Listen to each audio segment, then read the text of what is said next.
Okay, hello everybody. Welcome back to my series, Know Your Worth. Today I have two college students because a lot of people know that I do deal with a lot of college students and high school students and show them different things that they're doing and different things that can help them get to their next step. So I'm going to ask you both to introduce yourselves. My name is Desmond Patterson, and I go to Indiana Tech. My major is business administration, and my minor is business management. I'm Denisha Austin. I also attend at Indiana Tech. I'm a CJ major, criminal justice, with a minor in criminal analysis. Okay. What year are you guys in school? We're juniors. Juniors. Oh, juniors. Okay. So we're going to talk about a couple things today. I'm going to ask you some questions, ask me questions. Nothing's off topic. We're going to do a couple things on financial literacy, and then we're going to do some things on how to get your internship, how to secure your job after college. Okay, because you guys are getting to that. Y'all have one more year, and Yes. then The most, yeah. One more. and then you guys will get into the real world, which can be scary. But I'm gonna try to help you guys out with a couple things. Okay. Okay. All right. Like, do you guys know what financial? When you hear the word financial literacy, what do you think? I think of mostly money, like how to manage money, basically. Okay. Yeah. Yeah, what good assets there are to when it comes to like spending wise, or what to put money towards, what to put money back. Just kind of understanding the financial side of how to live, where the money needs to go. So, quick question: did you guys fall for the credit card trap your freshman year? I did. I did. I did. I'm not gonna lie, I did. So that's part of it. Like when you turn 18, there were so many credit cards being thrown at me, and Hmm. I was like, "Oh, this is free money." It's not. So I learned that the hard way, and that hindered my financial flexibility when I got a little bit older. When I got out of college, I had to get my credit score back up. So one thing I want everybody to realize is focus on your credit score now. There are a bunch of free sites you can go to, look them up, focus on it, see what you because getting out of school, you're going to get your own place. Hmm. Mhm. If you have a car, you're going to want to upgrade it once you start making real money. All right. And all of these things you do not want or need to have a cosigner for. I unfortunately needed a cosigner because, again, like I said, I fell into the trap my freshman year. Hmm. Also, coming out of school, looking for your first job or like your first big move, there's something called cost of living index. So let's say you know where you want to live. Hmm. Look up the cost of living index. With that, I really want you guys to focus on, okay, it's 30% more to live here than it is here. And then you can sit here and say, well, this job is paying me 80, Hmm. but the mean, let's say you want a two-bedroom apartment. The mean two-bedroom apartment is $1,300 here, but they want to pay me 80,000. The mean two-bedroom apartment here is 2,000 a month, but they only want to give me like 90 to 100. Hmm. You can start making decisions off of that, like acute financial decisions, because there's a lot out here that you're going to bump your head until you just realize Hmm. different things. Always do that. Just look into it. Like, really, you will move to some place and like, oh, I'm making a lot of money. You are not making a lot of money for that place. Yeah, I know what you mean. What do you think the best area when it comes to new graduates? Like, where do you think the best area to live? Because I know a lot of inexpensive places like Texas and Georgia with like the no tax states. So, I know a lot of if you move to Silicon Valley, the Bay Area, you have to have like a huge salary to be able to even think about living there. So, which area do you think, like a region of the country? That is a great question. So we're going to start off with it depends on what you want to do after you graduate. Okay. There are areas like if you're in IT, you want to go to like the Silicon Valley area, Hmm. either startups or something already established. That's where you want to go. Texas is a good area to move to. The Hmm. cost of living is cheap. Now, understand because the cost, and I've lived in Texas, so I can speak to this. Okay. Because the cost of living is so cheap, they don't pay as well as other states. Hmm. For instance, I was living in Chicago and I was in retail management. I was making between 60 and 85 a year. For the exact same jobs in Texas, they were 25 to 40 a year. Jeez, It Wow. huge. was a sleep. It Jeez. like I was shocked, Hmm. and I didn't know about, but I was absolutely shocked because they're the same companies. Hmm. Like it's not just the same job title; it was the same company. Now, And I'm like, like, you're paying the ratio, was you getting more out of it in Chicago, even though you was getting paid more? No, wait, let me rephrase that. So is it basically the equal ratio as in like what you're getting, even though the salary was lower, like the cost to live, just like you was talking about before? So in Texas, Yeah. I would say retail, no. But if you're moving for anything healthcare related, Mm-hmm. oh, you would make as much or equal out to what you would make up north, but the cost of living is still less. Right. Mm-hmm. So healthcare related, and that's in Georgia too. Arizona, another good place for healthcare. Yeah. But also another good place for IT in Arizona is going up. So one thing so I'm going to give you some HR secrets. We rank states by letter grade. Mm-hmm. Okay. California, the Chicagoland area, not all of Illinois, but Chicago. Vegas, New York, those are A's. So you're going to get the highest salary there because it's so expensive to live. Mm-hmm. I have friends in New York who've never had cars. Mm-hmm. Because the insurance on keeping a car is more than their car payment. Mm-hmm. Like it's extremely expensive to have a car in like New York City. The Bay Area, if you've ever heard of, I have an uncle who bought a house for like $1 million. It was 2 bedrooms, 1 bathroom. Mm-hmm. It was like 1,200 square feet. He took that, he sold it, moved to Charlotte, built a mansion. Mm-hmm. Okay. Compared to what he had, but for the same price. Yeah. But that's what you're going. So that's an A. So you're going to make a lot of money, but average apartments are 2,500. And I'm not talking about huge in a nice area. Not saying that. I'm saying they're just 22,000, 2,500 in the Bay Area.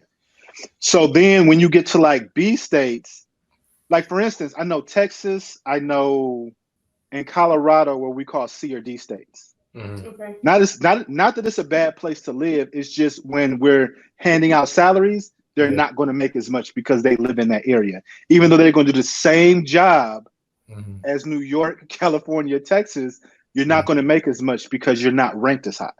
Right. Okay. So there's that. The cost of living index is so important. Mm-hmm. When it comes to your money, this is just sort of like a health benefit also, like a mental health benefit. You know how? Okay, let me ask you something. If you were to apply for a job right now, what would you ask for as far as benefits? Healthcare, definitely healthcare. Retirement, 401k. Okay. Mm-hmm. I mean, we're in school, but I was gonna say like college because I see a lot of people like free college or like free education, continue our education. So kind of those kind of things. Yeah. Okay, so I'm bringing that up along with money because I want y'all to look for some other things too. Okay. Now, what you said, okay, so we're going to talk about 401k match. Mm-hmm. Extremely important. And in certain instances, is worth more than money. I'm going to give you guys a couple scenarios so you can kind of see. Healthcare is important. Time off, vacation time. It is so important. Like you need it. And you can ask for more. Yeah. Mm-hmm. Most companies, you guys are going to come out, they're going to offer you a week or two. You can negotiate that. Now, keep in mind, you're not going to have as much background as somebody who has 3 or 4 years. So it might be hard, but you can always ask. It never hurts to ask. Mm-hmm. Okay. I've had people ask for ridiculous things and get them because they ask. So never be afraid or ashamed or just closed mouths really don't get fed. Mm-hmm. So you said 401k. I want you to think about that. That's a good one. All the retirement plans, IRA, stuff like that. Time off, health benefits. Now, I'm going to give you a couple scenarios, and this is why it's just as important as money in certain situations.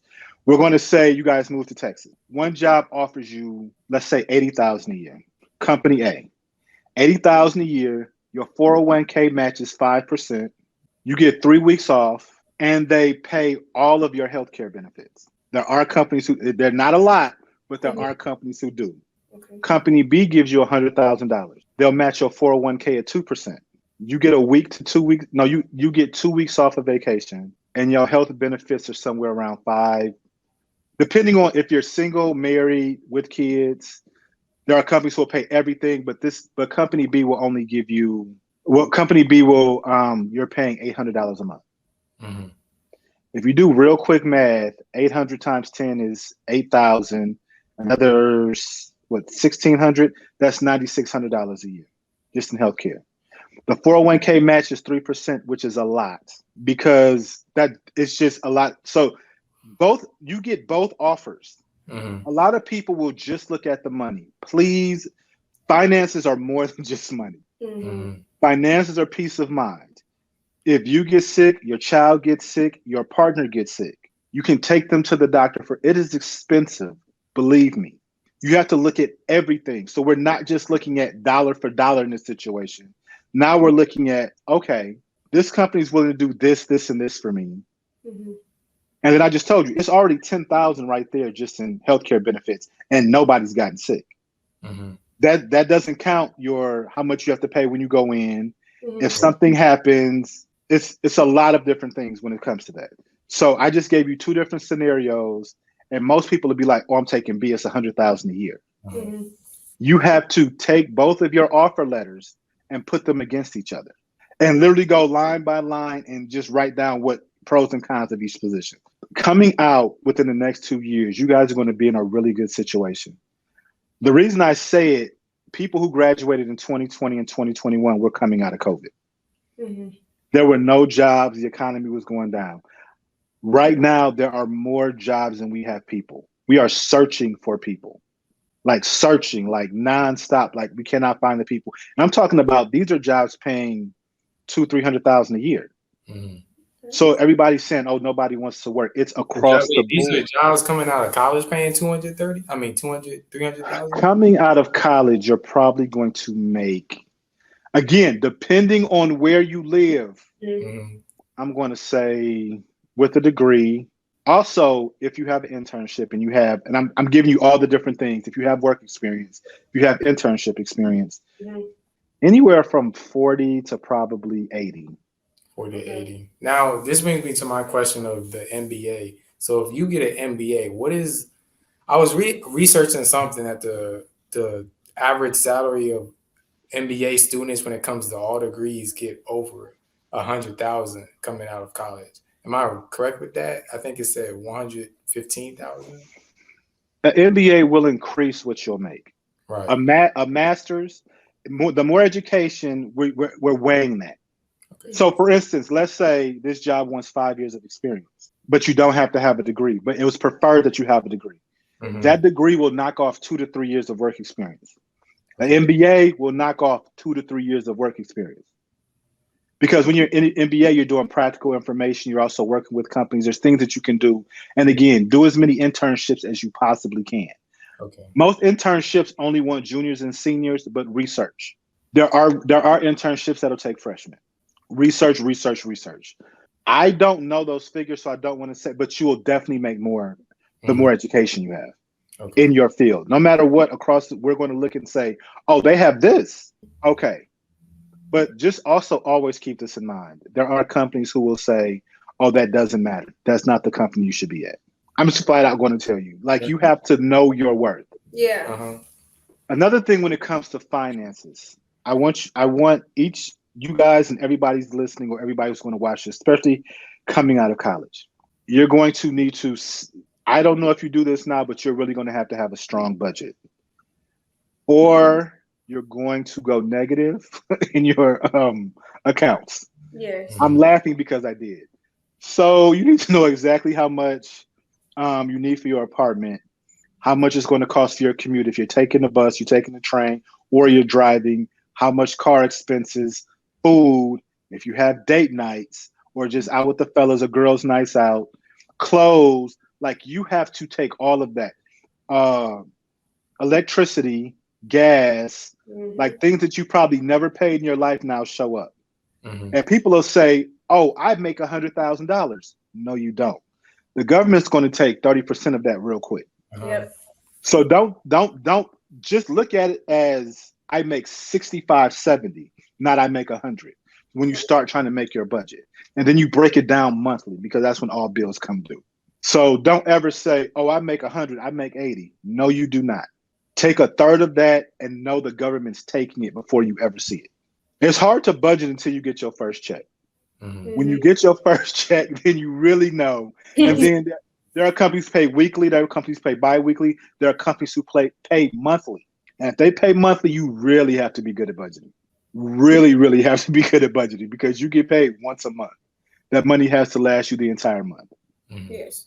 So look at all of these factors when you're going into where do I want to live? Because that is going to be the biggest factor coming out of college, period. And it's scary. It's a lot of different things, but I know you can do it because I did it. And a lot of people I know, we all went through some of the same things.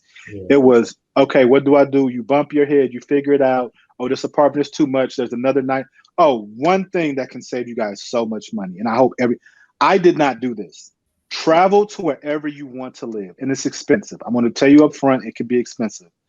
But look around the city. Look at areas. If you know people who live there, if you're in a fraternity, sorority, if you're in any type of group, if you are an athlete, reach out to people you know that live in that city or around that city.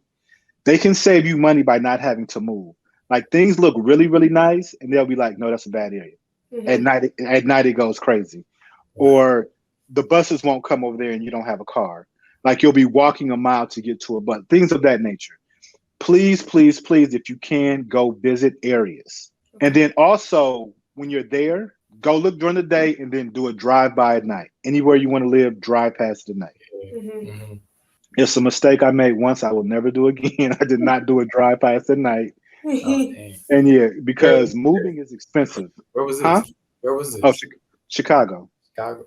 Because there are areas that you would think I would never want to. That is one of the nicer, most safest areas in the city. Mhm. The apartments are not as expensive, and people always equate money with being a better area. It's not always that way. It could just be a new area they're building up. So always take that in consideration when you're dealing with money. And I know I'm throwing a lot at you, but it will come into play but every level you make it. Because a lot of people will not stay in the same job for 20 or 30 years. They won't. That's not the world we live in anymore. Yeah. So because of that, that came to my other question. It's like, go ahead. what percentage you think? What percentage of people you think change jobs, like change careers, and how often do you think that happens? I don't know how often, but I don't think it's enough. You don't think it's enough? So you think not a lot of people really change careers? In the middle, you're talking about just any time, anywhere in the career, they just change the career to something else. Do you mean change careers or do you mean change companies? I think more like change. Well, both really. Okay, so let's do this.